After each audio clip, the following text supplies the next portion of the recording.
Hello students, welcome back to another part of 0625 variant 1 October-November 2024. Starting from question number 6, it says a potential divider is made by connecting LDR and a thermistor in series. Figure 6.1 shows the potential divider, a voltmeter and a DC power supply connected into a circuit. The voltmeter measures the potential difference across LDR. First part says define potential difference. So whenever we have any component, let's say we have bulb and current is flowing in this direction, 1 coulomb of charge, let's suppose it has this amount of energy, and when it passes through this component, some of its energy will be used up, and the amount of energy used up or the work done by 1 coulomb of charge by passing through this component is known as potential difference.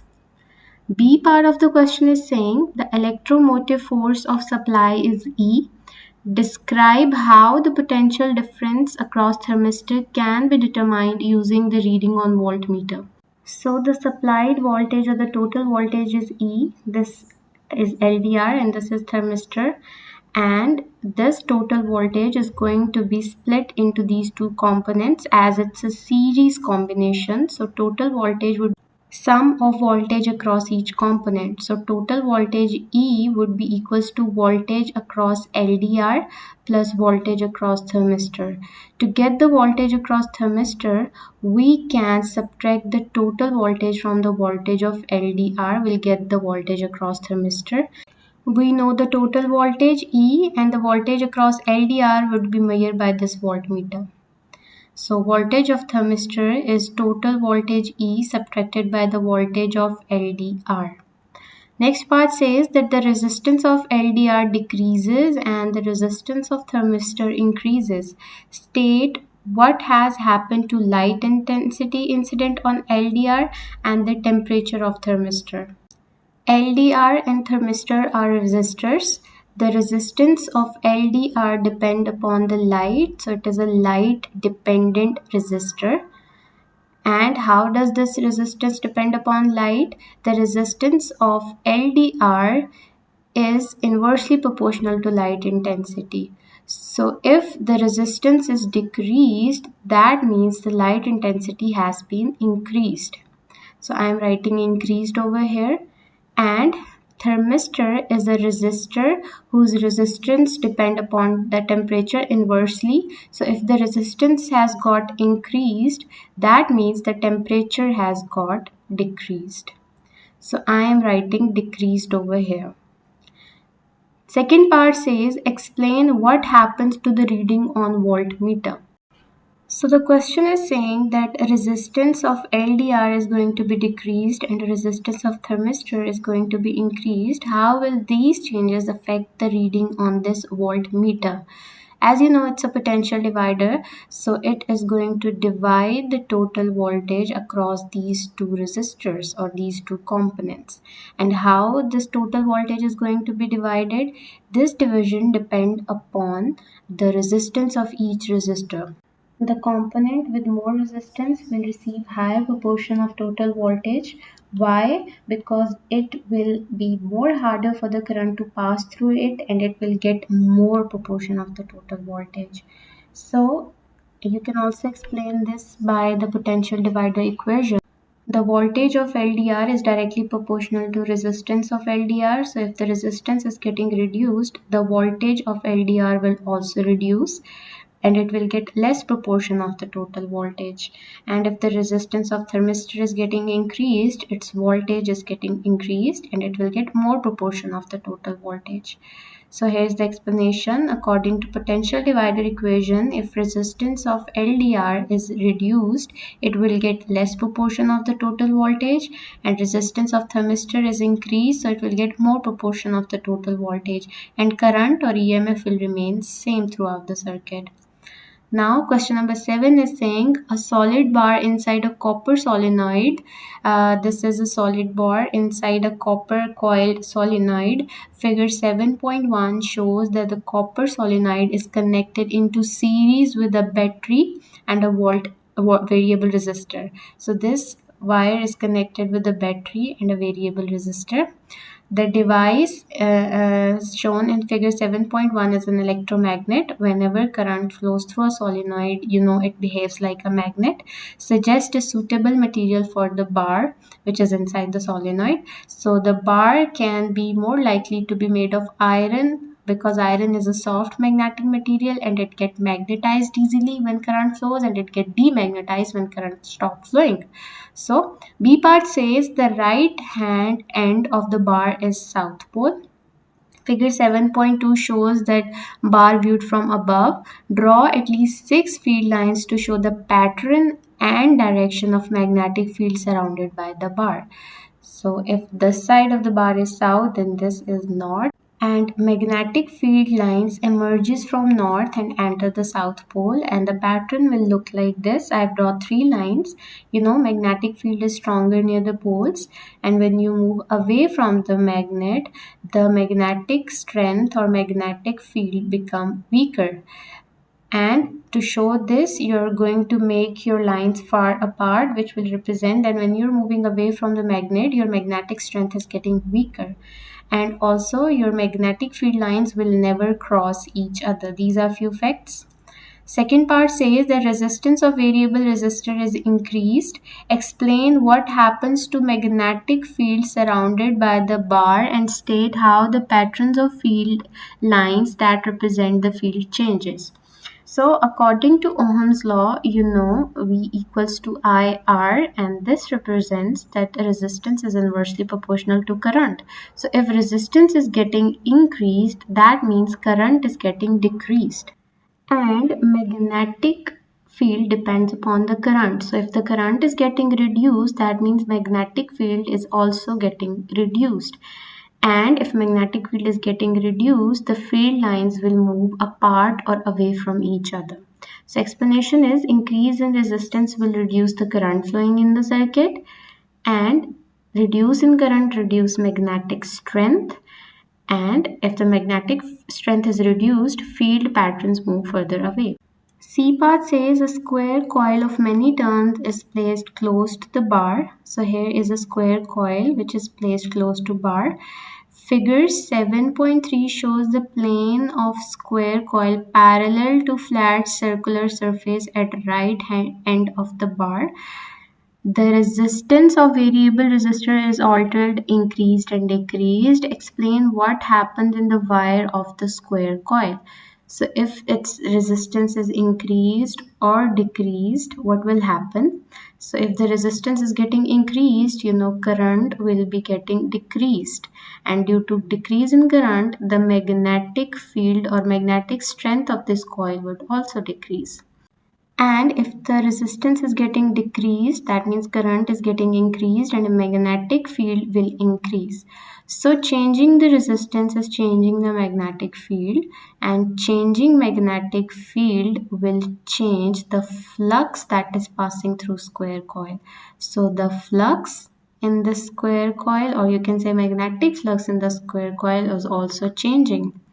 And the fact is that whenever there is a closed loop and the flux inside the coil changes, the EMF is induced in it, or you can say the current is produced. So I'm writing the reasons. By varying resistance, the current in circuit is varying. Due to changing current, changing magnetic field is produced. Changing magnetic field cause changing flux in square coil and induce an EMF. Eighth question says the nuclear notation of radioactive isotope carbon-14 is this. Using the symbol shown in figure 8.1, draw a diagram show that number of electron, number of protons and neutrons in neutral atom of carbon-14 and how they are arranged. To represent any atom, on this bottom left side we write atomic number, and this represents the number of protons that are present in an atom. And over this side we write mass number, and the mass number represents the number of protons plus number of neutron in an atom. And if you want to get number of neutron only, you can subtract mass number from atomic number, you'll get number of neutron. And for number of electrons, if an atom is neutral, number of electron are always equal to number of proton. So if we have this representation, number of proton is 6, number of neutron will be get by subtracting 14 from 6, so number of neutron is 8. Number of electrons are equal to number of protons, so electron would also be 6. I am drawing the structure: 6 protons and 8 neutrons inside a nucleus, and arranging the electrons, the first shell will get only 2 electrons and remaining electrons will go to the second shell, and you will complete 6 electrons like this. B part says describe how the composition of neutral atom of carbon-14 is different from the composition of neutral atom of nitrogen-14. So we'll do the same procedure for nitrogen. Proton number is 7, electron number would also be 7. To get neutron number, I'll subtract 14 from 7, so neutron number is also 7. So if we compare, carbon has 6 protons and nitrogen has 7 protons. That means it has 1 more proton than carbon and 1 less neutron than carbon. So I am writing nitrogen 14 has 1 more proton and 1 less neutron than carbon 14. C part says carbon 14 decays beta emission. State the name of a particle that is identical to beta particle. Beta particle has a -1 charge on it, and electron also has a -1 charge on it, so the similar particle is electron. Second part says describe the change that take place in carbon 14 as beta particle is emitted. So if carbon 14 is going to emit a beta particle, it will be converted into nitrogen. Now I'll balance the equation. Total atomic number of 6 over this side. So -1 plus what will give you 6? 7 added to -1 gives us 6. So 7 is the atomic number of nitrogen. Now coming to mass number, it is 14 over this side of the equation, and 0 plus what added to 0 will give you 14. 14 will give you 14. So this equation has been balanced. Mass number is not changing by the radioactive emission, but atomic number is increased by 1. Now where is this proton coming from? The neutron has been converted into proton in this process. D part says the half-life of carbon-14 is 5700 years. A very old object is made of wood. It contains 1.2 into 10 raised to power 11 atoms of carbon-14. When it was manufactured, it contained 9.6 into 10 raised to power 11 atoms of carbon-14. Determine the time that has been passed. So initially it has 9.6 into 10 raised to power 11 atoms of carbon. After first half-life, after first 5700 years, the amount will get half. That means it will get 4.8 into 10 raised to power 11 atoms. After next half-life, or after next 5700 years, 4.8 will become its half, so it would be 2.4 into 10 raised to power 11 atoms left after two half-lives. And when third half-life will pass, or third 5700 year will pass, this amount will get half of it, so it will be 1.2 into 10 raised to power 11 atoms. That means from 9.6 to 1.2 we have to pass through 3 half-lives. So 5700 multiplied by 3 will be 1700 years. 9 part says the Milky Way is a galaxy in which the solar system is located. State what is galaxy. So galaxy is group of billion of stars. B part says the Milky Way has a diameter that is approximately 100,000 light years. Determine the distance in kilometers. So 1 light year is equal to 9.5 into 10 raised to power 15 meters. There is another ratio which says 1 light year is equal to 9.5 into 10 raised to power 12 kilometer. So I can use the second expression as well to get the answer in kilometer. To get the 100,000 light years, I'll multiply both sides by 100,000. So 100,000 light years are equal to 9.5 into 10 raised to power 17 kilometer. C part says astronomer determine the speed and distance from Earth of a far galaxy that is moving away from Earth. State one observation that allow the speed at which galaxy is moving away from the Earth.